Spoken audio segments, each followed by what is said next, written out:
Hello everyone, welcome to the next video lecture of electronic instruments and measurements. आज के इस video lecture में हम लोग मल्टीपल चॉइस क्वेश्चन डिस्कस करने जा रहे हैं यूनिट 4 के impedance bridges and Q meter. तो चलिए स्टार्ट करते हैं। आज के इस टॉपिक के वीडियो लेक्चर के कंटेंट्स हैं DC bridge that is Wheatstone bridge, AC bridges, Maxwell bridge, Hay's bridge, De Sauty bridge, Schering bridge, Anderson bridge, RLC bridge and Q meter. इन टॉपिक्स के हम लोग मल्टीपल चॉइस क्वेश्चन डिस्कस करेंगे। तो question number 1 है आपका, bridge circuits are used for the measurement of resistance, inductance, capacitance और all of these. इसका सही आंसर है D, all of these. Bridges से हम लोग ये सारे पैरामीटर्स मेजर कर सकते हैं। A null type of bridge with DC excitation is commonly known as, क्या कहलाता है? ए, व्हीटस्टोन ब्रिज इसका सही आंसर है। Null type bridge with DC excitation ये व्हीटस्टोन ब्रिज कहलाता है। In Wheatstone bridge method the instruments used as null detector is, Wheatstone bridge में जो एक बीच में इंस्ट्रूमेंट लगा होता है डिटेक्टर, उसको क्या कहते हैं? अमीटर, वोल्टमीटर, गैल्वेनोमीटर और ऑल ऑफ दीज।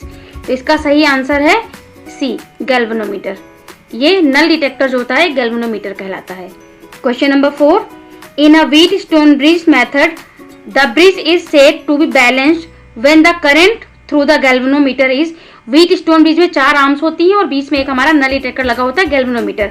तो बैलेंस कंडीशन में इस गैल्वेनोमीटर की रीडिंग क्या होगी ये पूछा जा रहा है, इसके थ्रू कितनी करंट फ्लो होगी। तो इसका सही आंसर है option B, that is 0 ampere. यानी बैलेंस की कंडीशन में गैल्वेनोमीटर से कोई भी रीडिंग, कोई भी करंट फ्लो नहीं होगी, 0 एम्पियर करंट होगी यहाँ पे। The commonly used detectors in AC bridges is are, जो आप हमारा DC ब्रिज था उसमें हमने गैल्वेनोमीटर यूज किया था। अब AC ब्रिज में क्या होंगे detectors? Headphones, vibration galvanometers, tuned amplifier, headphones, tuned amplifiers, vibrations और गैल्वेनोमीटर्स। तो इसका सही आंसर है ऑप्शन डी। ये सारे ही यहाँ पे एज अ डिटेक्टर यूज किए जा सकते हैं AC ब्रिजेस में। Question number 6, the given figure shows Wheatstone bridge method for measurement of unknown resistance. The balance equation of Wheatstone bridge is given by, ये जो डायग्राम है ये व्हीटस्टोन ब्रिज का डायग्राम है। 4 आर्म्स होती हैं यहाँ, रेजिस्टेंस लगे हैं चारों पे, P, Q, R and S, बीच में ये गैल्वेनोमीटर लगा हुआ जिसके हम लोग बात कर रहे थे। ये डीसी ब्रिज है, इससे हम लोग रेजिस्टेंस मेजर करते हैं। तो बैलेंस कंडीशन में ये इनके बीच में क्या रिलेशन होगा? बैलेंस कंडीशन में ये option A, P upon R equals to Q by S, P upon R equals to Q by S, ये रिलेशन होगा। Question number 7. The Maxwell's inductance capacitance bridge, the frequency omega is, in Maxwell inductance capacitance bridge में पूछा जा रहा है कि frequency क्या होगी, रिलेशन क्या होगा इसका। तो इसका सही आंसर होगा डी। जो आपका जो इक्वेशन में जो रिलेशन निकल के आते हैं, फॉर्मूले आते हैं, वो जो ओमेगा होता है does not appear in the balance equation. जो बैलेंस इक्वेशन हम लोग निकालते हैं उसमें ओमेगा का टर्म्स नहीं होता है, that is it is free of frequency terms. ठीक है। Next question, question number 8, the Maxwell's inductance capacitance bridge is not suitable for the measurement inductance of coil if the Q factor is, Q की value कितनी होनी चाहिए जब हम लोग Maxwell bridge से इंडक्टेंस या कैपेसिटेंस ब्रिज यूज करते हैं? तो इसका सही आंसर है D, that is both A and C. यानी लेस देन 1 होनी चाहिए और ग्रेटर देन 10 होनी चाहिए। ठीक है, इससे कम या ज्यादा नहीं होनी चाहिए, तभी हम लोग Maxwell inductance capacitance bridge use कर सकते हैं। अगला क्वेश्चन है, इन C4 if the capacitance and R4 is the resistance of Hay's bridge.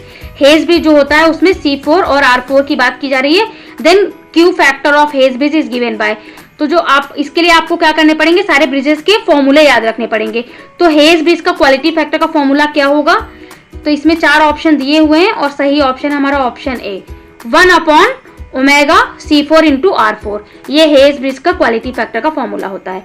Next question, the hedge bridge is suitable for the measurement of inductance of coils with Q factor. Quality factor की value कितनी होनी चाहिए जहां पे हम लोग hedge bridge use कर सके मेजरमेंट के लिए? तो इसका सही आंसर है सी, मोर देन 10। यानी 10 से ज्यादा क्वालिटी फैक्टर की वैल्यू होनी चाहिए तभी हम लोग हेज ब्रिज यूज कर सकते हैं। Next question, Anderson bridges is suitable for the measurement of resistance, inductance, capacitance और ऑल ऑफ अबव। इसका सही आंसर है option B, that is inductance. हम लोग एंडरसन ब्रिज से इंडक्टेंस मेजर कर सकते हैं, इंडक्टेंस मेजर करने के लिए सुटेबल है। The Schering bridges can be used at low voltages, high voltage, medium voltage और बोथ ए एंड बी। इसका सही आंसर है option D, both A and B, यानी low voltage and high voltage दोनों को मेजर करने के लिए हम लोग शेयरिंग ब्रिज यूज कर सकते हैं।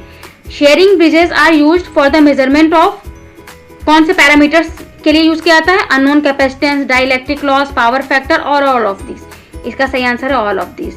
हम लोग शेयरिंग ब्रिज से अननोन कैपेसिटेंस भी मेजर कर सकते हैं, डाइलेक्ट्रिक लॉस भी मेजर कर सकते हैं, पावर फैक्टर भी मेजर कर सकते हैं। Next question, the AC bridge which is used for the measurement of frequency. Frequency measure करने के लिए हम लोग कौन सा एसी ब्रिज यूज करेंगे? Schering bridge, Wien bridge, Hay's bridge और एंडरसन ब्रिज। इसका सही answer option B, that is Wien bridge. Wien bridge से अननोन फ्रीक्वेंसी मेजर की जाती है। Next question, question number 15, the Wien bridges is suitable for the measurement of frequency of the range, यानी कितने frequency range तक Wien bridge use किया जा सकता है मेजरमेंट के लिए? Less than 100 hertz, 100 hertz to 100 kilo hertz, 1 kilo hertz to 100 mega hertz और मोर देन 100 मेगा हर्ट्ज। तो इसका सही आंसर है ऑप्शन बी। 100 हर्ट्ज से लेके 100 किलो हर्ट्ज तक की फ्रीक्वेंसी रेंज पे हम लोग मेजरमेंट के लिए वेन ब्रिज यूज कर सकते हैं। इससे रेंज ज्यादा या कम होगी तो हम लोग वेन ब्रिज यूज नहीं कर सकते। अगला क्वेश्चन एक न्यूमेरिकल है, एक डायग्राम दिया गया है यहाँ पे, हमें ब्रिज का नाम नहीं लिखा हुआ है, ब्रिज का नाम लिखा भी हो सकता है लेकिन नहीं लिखा है तो आपको पहचानना पड़ेगा। जैसे इसमें यहाँ पे रेजिस्टेंस लगा है, इधर आपका एक रेजिस्टेंस, ये रेजिस्टेंस है और ये वेरिएबल रेजिस्टेंस, इधर आपका ये कैपेसिटेंस लगा हुआ है और इधर आपका ये रेजिस्टेंस लगा है ये यहाँ पे। तो ये आपका देखिए दे रखा है, the given figure shows an AC bridge which is balanced at 100 hertz. 100 hertz पे ये बैलेंस की कंडीशन में है। The quality factor of coil will be given by, ये आपका पूछा जा रहा है इसका क्वालिटी फैक्टर क्या होगा। तो ये आपका जो इसका फॉर्मूला होगा Q equals to quality factor XC by R, ठीक है। तो ये फॉर्मूला होता है क्वालिटी फैक्टर का। ये आप यहाँ पे XC की वैल्यू रख दीजिए तो आ जाएगा 1/2πf into C into R। इनकी वैल्यू दी हुई है, F दिया हुआ है 100 हर्ट्ज और आपका देखिए दे रखा है ये C इसमें दे रखा है 0.1 माइक्रोफैरेड, ठीक है। इनकी वैल्यूज पुट कर दीजिए तो आपका आंसर आ जाएगा, आप ये होगा आपका आंसर C 159। अगला क्वेश्चन है question number 17, Wheatstone bridge is suitable for the measurement of low resistances, medium resistances, high resistances और वेरी हाई रेजिस्टेंसेस।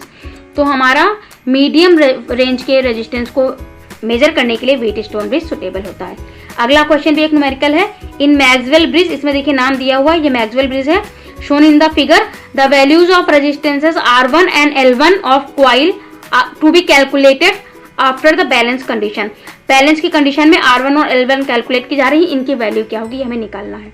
अब ये देखिए यहाँ पे दे रखा है, ये L1 और R1 ये अननोन है, ये हमें निकालने हैं पैरामीटर्स। तो मैक्सवेल ब्रिज से फॉर्मूला होता है जो हम लोग डिराइव करते हैं इक्वेशन, तो यहाँ से आएगा R1 equals to R2 into R3 by R4 और L1 equals to R2 into R3 into C4। ये C4 है, ये R1 और L1 है और ये आपका R2 है 200। इनसे जो लगा हुआ वाली आर्म होती है ये हमारा R2 होता है और इसके अपोजिट वाली जो आर्म होती है इसके गैल्वेनोमीटर के नीचे वाली ये हमारा R3 होता है। ऐसे आप लोग याद रखिएगा।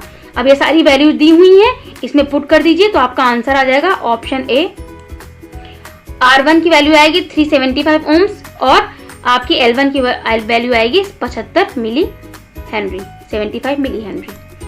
अगला क्वेश्चन है question number 19, the bridge is used to measure the capacitance of the capacitor. ये ब्रिज जो है इसका नाम नहीं दिया हुआ है तो आपको डायग्राम पहचानना पड़ेगा, इससे कैपेसिटेंस मेजर कर सकते हो। तो कौन सा ब्रिज होगा ये आपके दिमाग में पता होना चाहिए आपको, ठीक है। और इसमें जो हमें C1 और R1 निकालने हैं इनका फॉर्मूला क्या आएगा, ये यहाँ पे C1 और ये आपका R1 है, ये इनके बारे में बात की जा रही है। तो इसकी जो आंसर होगा आपका ये ऑप्शन ए होगा, ठीक है। ये आप लोग रट लीजिएगा। C1 इक्वल्स टू आएगा आपका ये C1 इक्वल्स टू C2, ये अदर वाला इसका जो साइड वाला है C2 मल्टीप्लाइड बाय R4, इसके अपोजिट वाला ये वाला R4 और अपॉन R3 और R1 इक्वल्स टू आएगा आपका R3 C4 बाय C2। ऐसे ही अगला ब्रिज है आपका। तो आउटपुट इक्वेशन इनके आप लोग डायग्राम याद रखेंगे कि डायग्राम देख के आपको याद रखना पड़ेगा, रटना पड़ेगा कि कौन सा ब्रिज है। ऐसे अगला क्वेश्चन है, output equation for the bridge is given bye. अब ये आपका एंडरसन ब्रिज है, देखिए यहाँ पे ये लगा हुआ है, और कैपेसिटेंस किस ब्रिज से मेजर करते हैं, इससे आपको पता चल जाएगा कि ये कौन सा ब्रिज। अभी देखिए हम लोगों ने पीछे वाली स्लाइड में एक देखा था, ये देखिए शेयरिंग ब्रिज, ये देखिए Schering bridge are used to measure the unknown capacitance. तो यानी जो हमारा ये वाला ब्रिज है ये क्या होगा, ये आपका शेयरिंग ब्रिज है, कैपेसिटेंस यहाँ कैलकुलेट किया जा रहा है। और ये हमारा एंडरसन ब्रिज है। एंडरसन ब्रिज में एक इस आर्म बीच में एक एक्स्ट्रा आर्म होती है, उस पर कैपेसिटर लगा होता है, तो ये तो आप ऐसे ही पहचान लेंगे। अब बस इसकी आपको आउटपुट इक्वेशन रट लेनी है, ये है आपकी इसकी आउटपुट इक्वेशन एंडरसन ब्रिज की। बैलेंस कंडीशन में Lx equal to C1R3 upon R4 multiplied by R into R4 plus R2 plus R2 into R4। अगला क्वेश्चन है, ये देखिए यहाँ पे भी डायग्राम दिए हुए हैं और सीधे इक्वेशन पूछी गई है, तो एक आपको ब्रिज का रफली डायग्राम याद रखना पड़ेगा। Under the balance condition the unknown frequency will be given as, frequency measure की जाएगी तो कौन सा ब्रिज होगा, ये ऑब्वियसली हमारा वेन ब्रिज होगा। ठीक है, वेन ब्रिज पे ये सी, एक तरफ इधर आपके सी और आर होते हैं और इधर आपके अननोन वाले पे भी सी और आर होते हैं। तो इसका आंसर भी ये है आपका unknown frequency F equal to 1/2 pi under root C1R1 into C3R4, C1R1 into C3 into R4। ठीक है, ये अननोन फ्रीक्वेंसी हो गई। Identify the bridge circuit shown, ये जो सर्किट है बताया, पूछा जा रहा है कौन सा सर्किट है, आपको पहचानना है। तो इसका सही आंसर है ऑप्शन सी, ये आपका डिसऑर्डर ब्रिज है। डिसऑर्डर ब्रिज में 2 आर्म्स पे रेजिस्टेंस लगे होते हैं और 2 पे कैपेसिटेंस लगे होते हैं। ठीक है, अगला question, question number 23, Q quality factor is also defined as the ratio of. Quality factor का जो फॉर्मूला होता है आपको याद रखना पड़ेगा, उसी के रेशियो को पूछा जा रहा है यहाँ पे। इसका आंसर है B, resistance reactance to resistance. ये क्वालिटी फैक्टर का फॉर्मूला है या ratio, reactance to resistance. Q meters works on the principle of D, series resonance. Series resonance के प्रिंसिपल पे हमारा क्वालिटी Q फैक्टर जो है Q मीटर वर्क करता है, याद रखिएगा। Question number 25, quality factor for a series resonant circuit is given bye, that is option A, QL upon R और XC अपॉन R, कुछ भी हो सकता है। The method suitable for the measurement of low resistance, all of above. ये सारे option आपके इसमें सही हैं, पढ़ लीजिएगा आप लोग ये। Question number 27, the bridge suitable for the measurement of capacitance is option D. इनमें से कोई भी ब्रिज जो है वो सुटेबल नहीं है कैपेसिटेंस मेजर करने के। कैपेसिटेंस मेजर करके हम लोग शेयरिंग ब्रिज यूज कर सकते हैं। The AC bridges used for the measurement of inductance are option D, all of above. ये सारे ब्रिज हमारे इंडक्टेंस मेजर करने के लिए यूज किए जाते हैं। Next question, the accuracy of bridge measurement depends on. Accuracy किस पे डिपेंड करती है, both A and B। Sensitivity of detector and applies voltage, दोनों पे डिपेंड करेगी सेंसिटिविटी आपकी एक्यूरेसी ब्रिज की। Next question, for the measurement of unknown inductance in the terms known capacitance the suitable AC bridge will be, that is Maxwell and hedge bridge. दोनों bridge हम लोग use कर सकते हैं इसके लिए। इस तरीके से हमारे सारे क्वेश्चन समाप्त हो गए हमारी ये 4th यूनिट के। और आप लोग ये सारे क्वेश्चंस पढ़ लीजिएगा, आपको इसमें से बहुत ढेर सारे क्वेश्चंस मिल जाएंगे एग्जाम में करने के लिए। बहुत ही इंपॉर्टेंट क्वेश्चंस है ये। इसी के साथ ये लेक्चर समाप्त होता है। Thank you.